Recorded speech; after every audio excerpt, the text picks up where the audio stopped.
Hello friends, welcome to new student lecture video from medical lab tech Subra. तो जैसे कि आप लोगों को पता होगा, यूपी में एक एनएचएम का एग्जाम हुआ था, लेबोरेटरी टेक्नीशियन के लिए एक एग्जाम हुआ था, जिसमें से 100 क्वेश्चंस थे और जो 100 क्वेश्चंस थे वो 15 क्वेश्चंस डिवाइड हुए थे। तो फर्स्ट 15 क्वेश्चंस जो कि था बेसिक हेमाटोलॉजी के ऊपर। So what is haematology? Haematology, as all of you know that, study related to blood. Basic haematology से जो 15 क्वेश्चंस था, जो कि हम लोग बात कर चुके हैं in the first video lecture. और अगर आप लोगों ने नहीं देखा है तो चैनल को सब्सक्राइब जरूर कर लीजिए और वीडियो पसंद आ रहा है तो लाइक कर देना, क्योंकि इसी चैनल पर आप लोगों को मिल जाएंगे लेबोरेटरी टेक्नीशियंस के vacancies, questions answers, previous question and answers, state government, central government, या फिर सेमेस्टर के लिए आप लोगों को कोई भी कंसेप्ट डाउट होता है तो भी इस चैनल पर आप लोगों को मिल जाएंगे। तो चलिए, हम लोग बात कर रहे थे यूपी एनएचएम का एग्जाम जो हुआ था। लास्ट वीडियो लेक्चर में हम लोगों ने बात किया था ब्लड बैंकिंग से 5 क्वेश्चंस जो था, और आज इन दिस वीडियो लेक्चर हम लोग बात करने वाले हैं ब्लड बैंकिंग के जो नेक्स्ट 10 क्वेश्चंस था, यानी क्वेश्चन नंबर 6 से आज इस वीडियो लेक्चर में हम लोग बात करने वाले हैं। सो विदाउट एनी डिले चलिए चलते हैं, आज का जो सेशन है स्टार्ट करते हैं। सो द फर्स्ट क्वेश्चन हियर, यानी क्वेश्चन नंबर 6 जो है, जो आपके स्क्रीन पे दिखाई दे रहा है, so that is reverse blood grouping is done using. तो आप लोगों ने सुना होगा ब्लड बैंकिंग में जो होता है, पहला तो आप लोगों का फॉरवर्ड ग्रुपिंग होता है और सेकंड आप लोगों का रिवर्स ब्लड ग्रुपिंग होता है। तो ये फॉरवर्ड ग्रुपिंग क्या होता है और कौन सी चीज़ लेके हम लोग फॉरवर्ड ग्रुपिंग करते हैं, और नेक्स्ट जो होता है आप लोगों का जो रिवर्स ग्रुपिंग, यानी रिवर्स यानी उल्टा। तो रिवर्स ब्लड ग्रुपिंग क्या होता है और कौन सी चीज़ को लेके हम लोग रिवर्स ब्लड ग्रुपिंग करते हैं, तो ये सवाल जो है इसी के ऊपर है। चलिए ऑप्शंस थोड़े देख लेते हैं। ऑप्शंस जैसे कि आप लोगों को दिखाई दे रहा होगा, suspension of WBCs, suspension of platelets, और नेक्स्ट है serum, suspension of red cells. तो यहीं पे जो होगा, जो आप लोगों को कन्फ्यूज़न हो जाएगा। तो क्या कन्फ्यूज़न होगा? तो आप लोग ये सोच रहे होंगे कि ऑप्शन नंबर सी होगा या फिर ऑप्शन नंबर डी होगा, यानी रेड सेल सस्पेंशन को लेके हम लोग रिवर्स ब्लड ग्रुपिंग करते हैं या फिर सीरम को लेके करते हैं। तो थोड़ा सा आप लोग यहाँ पे दिमाग लगाइए। जब हम लोग फॉरवर्ड ग्रुपिंग करते हैं तो क्यों करते हैं और किस लिए करते हैं? फॉरवर्ड ग्रुपिंग जो होता है उस पे हम लोगों को पता चलता है कि ABO एंटीजन जो है वो RBC के अंदर में वो वाला एंटीजन प्रेजेंट है या फिर नहीं है, इसीलिए हम लोगों को RBC लेना पड़ता है। तो RBC यानी हम लोगों को क्या लेना पड़ेगा? सेल सस्पेंशन लेना पड़ेगा। इसीलिए फॉरवर्ड ब्लड ग्रुपिंग जब हम लोग करते हैं तो सेल सस्पेंशन यानी ब्लड ग्रुप का जो होता है, आप लोगों का RBC का जो सेल सस्पेंशन होता है उसी को लेते हैं, ताकि it will suggest the presence of ABO antigen in RBCs। ये बात समझ में आ गया? ठीक है। और नेक्स्ट हम जो चलते हैं कि सेकंड जो होता है रिवर्स ब्लड ग्रुपिंग के ऊपर। रिवर्स यानी उल्टा। फॉरवर्ड ब्लड ग्रुपिंग में जब हम लोग ले रहे हैं सेल सस्पेंशन को, इसी तरह रिवर्स ब्लड ग्रुपिंग में हम लोग क्या देखते हैं? एंटीबॉडीज। गाइस, आप लोगों को ये ध्यान में रखना है कि एंटीजन हम लोग जब करते हैं, यानी सेल फॉरवर्ड ग्रुपिंग जो करते हैं उसमें हम लोग लेते हैं cells, whereas reverse blood grouping जब हम लोग करते हैं तो उस पे हम लोग लेते हैं ब्लड का सीरम। तो आप लोग अभी ये पूछोगे कि हम लोग सीरम ही क्यों लेंगे? Because serum contains the antibodies. तो antibodies are produced against the antigens. Obviously जब हम लोगों को पता चल गया फॉरवर्ड ग्रुपिंग में, जब हम लोग सेल सस्पेंशन ले चुके हैं, जब हम लोगों को पता चल गया है कि हाँ ये वाला एंटीजन इसके अंदर में प्रेजेंट है, तो फिर रिवर्स ब्लड ग्रुपिंग में हम लोग देखते हैं कि वो वाला एंटीजन के लिए जो एंटीबॉडी प्रोडक्शन होना चाहिए, क्या वो वाला चीज़ सीरम में प्रेजेंट है या फिर एब्सेंट है।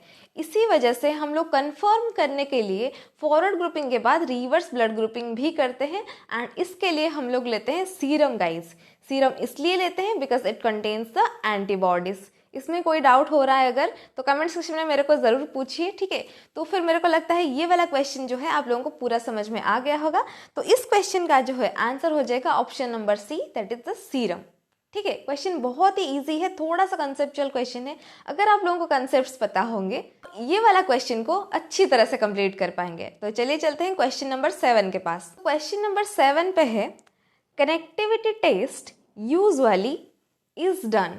हम लोग अभी ब्लड बैंक के चैप्टर में है, तो ब्लड बैंक के चैप्टर में कनेक्टिविटी टेस्ट, कंपैटिबिलिटी टेस्ट क्या होता है और वो कब किया जाता है? तो ऑप्शंस जैसे कि before blood transfusion, after blood transfusion, during blood transfusion, during blood collection from the donor. तो पहले तो आप लोगों को ये ध्यान में रखना है, ऑप्शन नंबर डी पे जो दिया गया है, जो होता है कि during blood collection from the donor, हम लोग वहाँ पे डोनर का स्क्रीनिंग करते हैं, डोनर सिलेक्शन करते हैं।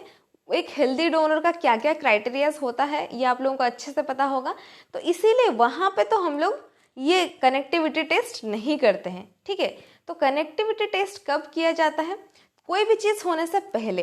ये जो कनेक्टिविटी टेस्ट होता है, RBC antibody screen is used to detect RBC antibody in your blood, so that compatible होना चाहिए। ये अगर कंपैटिबल नहीं होता तो एंटीजन एंटीबॉडी रिएक्शन बॉडी के अंदर में हो जाएगा एंड ये आप लोगों को बहुत ही प्रॉब्लम हो सकता है। इसीलिए ब्लड ट्रांसफ्यूजन करने से पहले कनेक्टिविटी टेस्ट होता है, एक कंपैटिबिलिटी टेस्ट होता है कि वेल मैच ये हो रहा है या फिर ये वाला एंटीजन, इसका जो एंटीजन है, डोनर का जो एंटीजन है और वो रेसिपिएंट का एंटीबॉडी है, अगर वो एंटीजन एंटीबॉडी रिएक्शन कर देगा या फिर नहीं करेगा। इसीलिए कंपैटिबिलिटी टेस्ट होता है, so that is called connectivity test. तो इस क्वेश्चन का आंसर हो जाएगा option number A, that is before blood transfusion ये होता है। क्योंकि आफ्टर ब्लड ट्रांसफ्यूजन, ब्लड जब ट्रांसफ्यूज हो ही गया है तो उसके बाद अगर हम लोग देखेंगे कि कुछ रिएक्शन हो रहा है, एंटीजन एंटीबॉडी रिएक्शन हो रहा है या फिर नहीं हो रहा, तो उसमें से क्या फायदा होगा।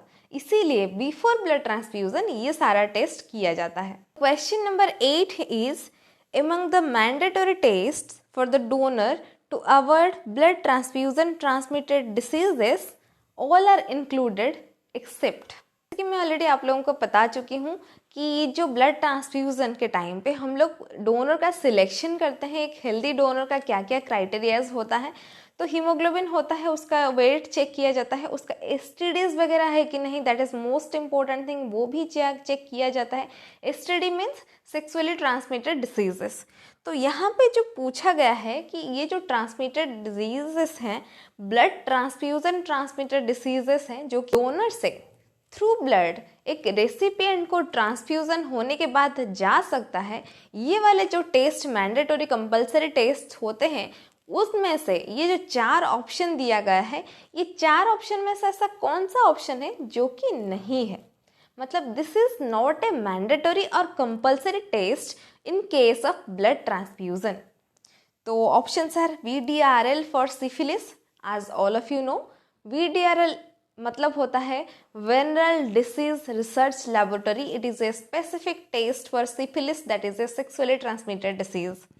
नेक्स्ट दिया गया है आप लोगों को antibodies to HTLV for adult T cell leukaemia.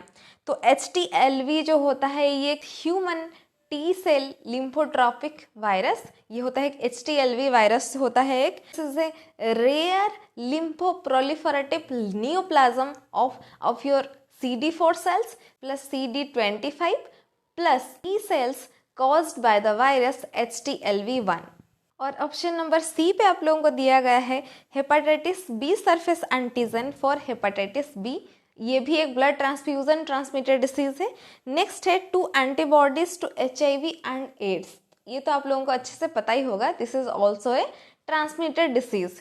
तो ये जो 4 ऑप्शन दिए हुए हैं, इसमें से ऐसा कौन सा ऑप्शन है जो कि it is not a mandatory test for in case of blood transfusion. तो गाइज आप लोगों को ऐसा कौन सा ऐसा लगता है ऑप्शन जो कि सही होगा, मुझे कमेंट सेक्शन में बताइए। ऐसा कौन सा मैंडेटरी टेस्ट नहीं है इसके अंदर में। अगर आपने कभी ब्लड दिया होगा, आप लोगों को डोनेट किया होगा, तो आप लोगों को अच्छे से पता होगा कि कौन सा स्क्रीनिंग टेस्ट होता है, उसके बाद ही जाके आप लोग ब्लड डोनेट करते हो। कौन सा स्क्रीनिंग टेस्ट होता है, कौन सा मैंडेटरी टेस्ट होता है।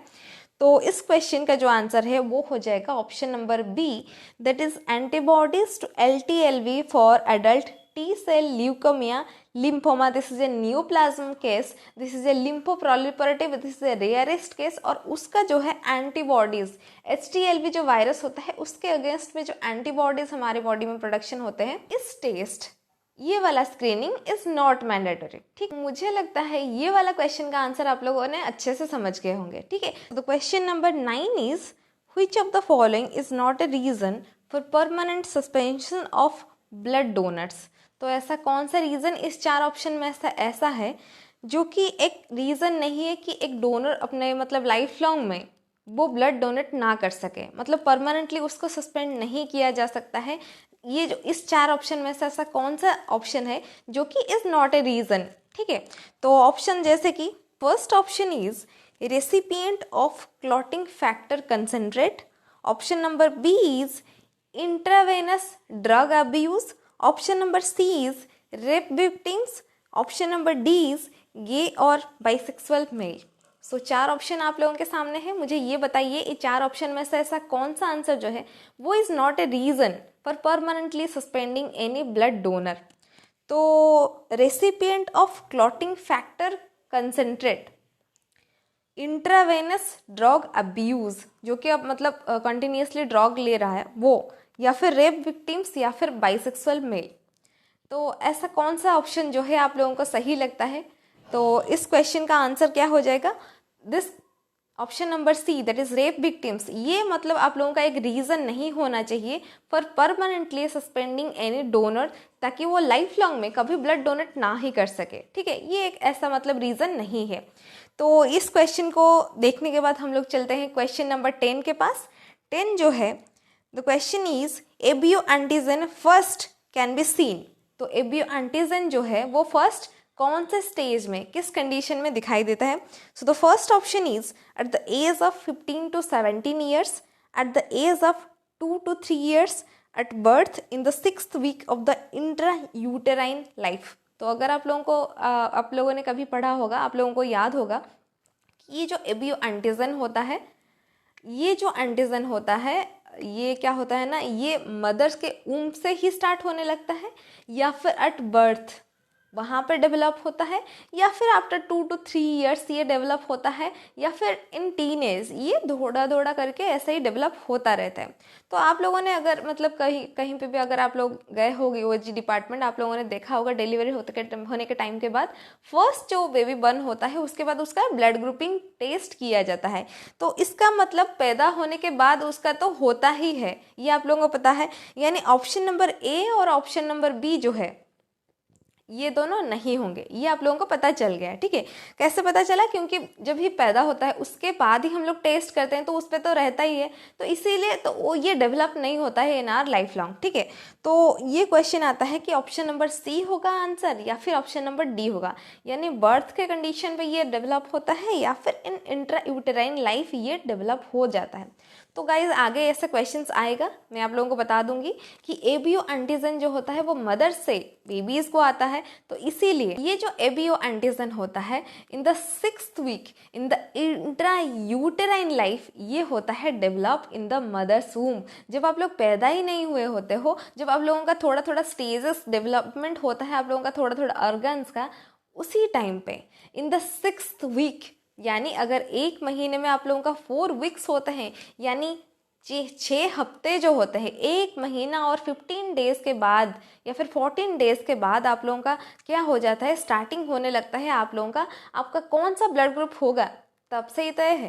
तो ये आप लोग देख सकते हो कितना मतलब आप लोग समझ सकते हो कि इंट्रा यूटेराइन लाइफ में आप लोगों का ब्लड ग्रुप जो है वो बन चुका होता है. तो ये क्वेश्चन नंबर 10 का आंसर हो जाएगा ऑप्शन नंबर डी. तो फिर चलिए चलते हैं क्वेश्चन नंबर 11 के पास. तो 11 जो क्वेश्चन है, the approximate amount of anticoagulant used as a preservative in 350 ml bag is.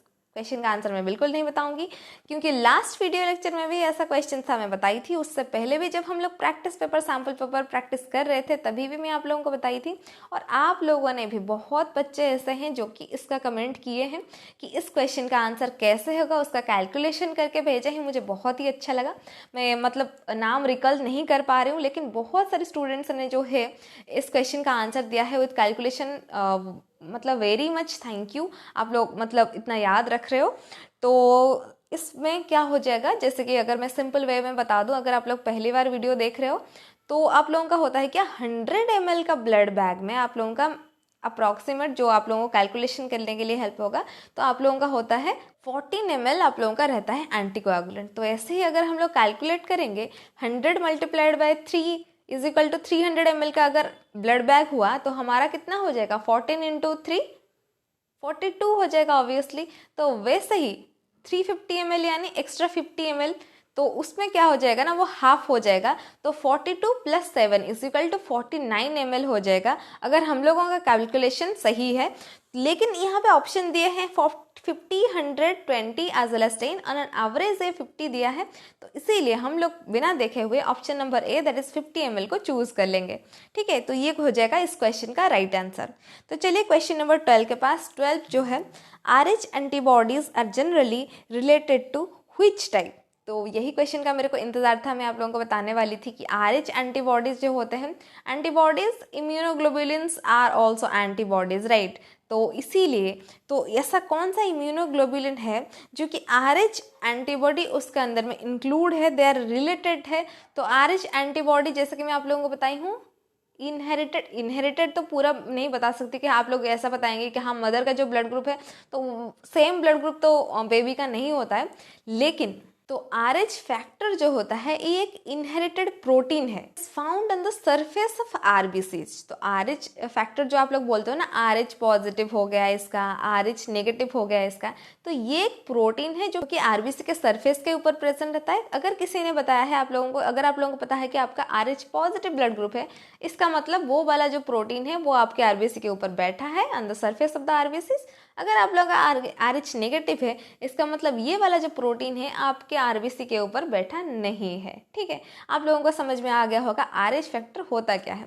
तो इस क्वेश्चन का आंसर आप लोग बताइए कि RH antibodies are generally related to which type, IgA, IgG, IgD, IgM। तो आप लोगों को पता होगा आपके 5 क्लासेस ऑफ इम्यूनोग्लोबुलिन्स होते हैं, उसमें से आप लोगों को एक कट करके 4 तो दे ही दिया है। बताइए इस क्वेश्चन का आंसर क्या हो जाएगा। तो इस क्वेश्चन का आंसर हो जाएगा option number B that is IgG, immunoglobulin gamma. ये जो होता है immunoglobulin, so it is related to RH antibodies. Guys आप लोगों को वीडियो कैसा लग रहा है? वीडियो अगर अच्छा लग रहा है, आप लोगों को नॉलेज गेन हो रहा है, मेरे को मोटिवेट कीजिए, चैनल को सब्सक्राइब कीजिए, नोटिफिकेशन प्रेस कीजिए। आप वीडियो को लाइक कर सकते हैं, कमेंट कीजिए आप लोगों को कैसा लग रहा है, आप लोग कौन सा कैसे वीडियोस आप लोग सजेस्ट कर सकते हो कि वो वाले चैप्टर से भी हम लोग देखेंगे। तो चलिए चलते हैं क्वेश्चन नंबर 13 के पास। 13 आपके सामने है, which is the anticoagulant of choice used in blood collection bag. तो आप लोगों को पता होगा हमारे नॉर्मली जो ब्लड कलेक्शन के लिए हम लोग EDTA, sodium citrate, sodium fluoride, heparin, ऐसे हम लोग एंटीकोआगुलेंट यूज़ करते हैं। लेकिन ये वाला एंटीकोआगुलेंट जो होता है वो ब्लड बैंक में नहीं यूज़ होता है। तो ब्लड बैंक में ऐसा कौन सा एंटीकोआगुलेंट्स यूज़ होते हैं, क्या आप लोगों को पता है? मेरे को थोड़ा कमेंट सेक्शन में बताइए, थोड़ा देखते हैं आप लोगों को कितना पता है कि ब्लड बैंक में कौन सा एंटीकोआगुलेंट यूज़ होता है। तो यहाँ पे पूछा गया है ऐसे ही कि जब हम लोग मतलब mainly generally anticoagulant of choice हम लोग कौन सा जो एंटीकोआगुलेंट है वो प्रिफर करते हैं इन ब्लड बैंक। हेपरिन, CPDA यानी citrate, phosphate, dextro adenine, double oxalate, EDTA। तो आप लोग मेरे को बताइए, इस क्वेश्चन का आंसर हो जाएगा option number B that is CPDA होता है anticoagulant of choice in blood bank. ठीक है, तो फिर चलिए चलते हैं क्वेश्चन नंबर 13 जो हो गया है वो कंप्लीट हो गया है। लेकिन उससे पहले थोड़ा सा जानकारी मैं आप लोगों को बता देता हूँ। तो ये जो CPDA है ये एंटीकोआगुलेंट ऑफ चॉइस इसलिए है because it increases the life span of RBCs। तो जब RBC आप लोगों का जितने दिन तक रह सकता है जनरली, अगर आप लोग उस पर CPDA ऐड करते हो, it will increase its life span for up to मतलब मैक्स और 35 डेज उसको बढ़ा सकता है। उसका जो स्टोरेज लाइफ उसको 35 डेज तक बढ़ा सकता है, इंक्रीज कर सकता है। और it also maintains the platelet viability. तो इसीलिए ये एंटीकोआगुलेंट ऑफ चॉइस है। ठीक है, ये हो गया है question number 13। Next we will move towards the question number 14। 14 ये है, transfusion transmitted infections can be minimised by using. तो ट्रांसफ्यूजन ट्रांसमिटेड इन्फेक्शंस बहुत सारे होते हैं, उसको मिनिमाइज कैसे किया जा सकता है? 4 ऑप्शन है, whole blood, solvent, detergent, fresh frozen plasma, fresh frozen plasma, packed cells. तो ये 4 ऑप्शन में से ऐसा कौन सा ऑप्शन है जिससे हम लोगों को पता चलेगा कि ये मतलब हम लोग मिनिमाइज कर सकते हैं किसको? ट्रांसफ्यूजन ट्रांसमिटेड इन्फेक्शंस को। तो इस क्वेश्चन का अगर आप लोगों को आंसर पता है तो सही है, नहीं पता है थोड़ा सा डिफिकल्ट लग रहा होगा, क्वेश्चन का हो जाएगा answer solvent, detergent, fresh frozen plasma that is different from plain fresh frozen plasma. Fresh frozen plasma में आप लोगों का ब्लड बैंक में जो होता है, इसका मतलब होता है ये कि आप लोगों का जो प्लाज्मा है हम लोगों ने उसको डिवाइड कर दिया है फ्रॉम द ब्लड, क्योंकि हम लोग जब एंटीकोएगुलेंट ऐड करते हैं इन द ब्लड तो क्या होता है आप लोगों का, जब हम लोग उसको सेंट्रीफ्यूज करते हैं तो आप लोगों का प्लाज्मा निकलता है, तो वो प्लाज्मा को हम लोग फ्रेश फ्रोजन प्लाज्मा कहते हैं। लेकिन ये जो है solvent detergent fresh frozen plasma, this is a pharmaceutical product और इसके बहुत सारे फायदे भी होते हैं एंड इट इज ऑल्सो डिवर्ड ऑफ एंटीबॉडीज। तो इसीलिए आपको चांस भी नहीं है कि एंटीजन एंटीबॉडी रिएक्शन हो जाएगा, क्योंकि इसके पास एंटीबॉडीज प्रेजेंट नहीं है। इसीलिए ये क्या होता है ना, मतलब ये आप लोगों को मिनिमाइज कर सकता है ट्रांसफ्यूजन ट्रांसमिटेड इन्फेक्शंस को। तो चलिए ये क्वेश्चन होने के बाद हम लोग चलते हैं in the last questions of the blood bank. तो क्वेश्चन नंबर 15 के पास आप लोग देख सकते हो आपका नॉलेज जो है वो कितना है। क्वेश्चन नंबर 15 पे दिया गया है, for all practical purposes the term RH antigen refers to. तो जितने सारे प्रैक्टिकल पर्पस हैं उसके लिए हम लोग देखेंगे अगर RH एंटीजन जो होता है वो किसको प्रीफर करता है। तो आप लोग देख सकते हो क्वेश्चन का लेवल कैसा है। RH एंटीजन जो होता है वो किसको रेफर करता है, C antigen, E antigen, D antigen as well as A antigen. तो आप लोगों ने A एंटीजन को सुना होगा, जैसे कि आप लोगों को पता होगा कि ऐसा कौन सा एंटीजन है जो कि हमारे ब्लड में प्रेजेंट होता है। जैसे कि A एंटीजन अगर आप लोगों को बता रहा है तो A एंटीजन प्रेजेंट है, B एंटीजन बता रहा है B एंटीजन भी प्रेजेंट है। O एंटीजन के लिए both A and B antigen present होना जरूरी है। लेकिन यहाँ पे जो C एंड E एंटीजन है ये दोनों एंटीजन आप लोगों के बॉडी में प्रेजेंट नहीं है, आप लोगों ने पढ़ा ही होगा। तो ये वाला क्वेश्चन का जो A और B आप लोग उसको कट कर दीजिए। बाकी आप लोगों के पास रह गया है दो ऑप्शंस। ऑप्शन नंबर C पे आप लोगों को दिया गया है D antigen, option number D पे आप लोगों को दिया गया है A एंटीजन। ये दोनों जो है ये दोनों से आप लोगों को पता करना है कि कौन सा एंटीजन जो होता है आप लोगों का RH एंटीजन होता है। तो आप लोगों को जैसे कि मैं आप लोगों को पहले से बता चुकी हूँ कि A एंटीजन के लिए A का होता है, एंटी B हम लोग देखते हैं B के लिए। तो लेकिन जो D एंटीजन होता है उसको हम लोग करते हैं RH देखने के लिए। जो D एंटीजन होता है RH positive as well as RH negative, इसमें पता चलता है ये D एंटीजन्स। ठीक है, तो ये क्वेश्चन का आंसर हो जाएगा option number C, that is D antigen. तो गाइस वीडियो आप लोगों को कैसा लगा, आप लोगों को कुछ नॉलेज गेन हुआ कि नहीं, कमेंट सेक्शन में बताइए। ये 15 क्वेश्चन होने के बाद हम लोग चलेंगे नेक्स्ट 15 क्वेश्चंस जो अलग चैप्टर से है उसको देखेंगे हम लोग in the next video lecture. तब तक के लिए इस वीडियो को अच्छे से देखते रहिए। वीडियो अच्छा लग रहा है लाइक कीजिए, कमेंट कीजिए, शेयर कीजिए अपने दोस्तों से। जूनियर सीनियर जितने सारे लोगों का आगे एग्जामिनेशन आने वाला है सारे लोगों को भेज दीजिए। ठीक है, फिर मिलते हैं in the next video lecture. तब तक के लिए इस वीडियो को अच्छे से देखते रहिए। Thank you.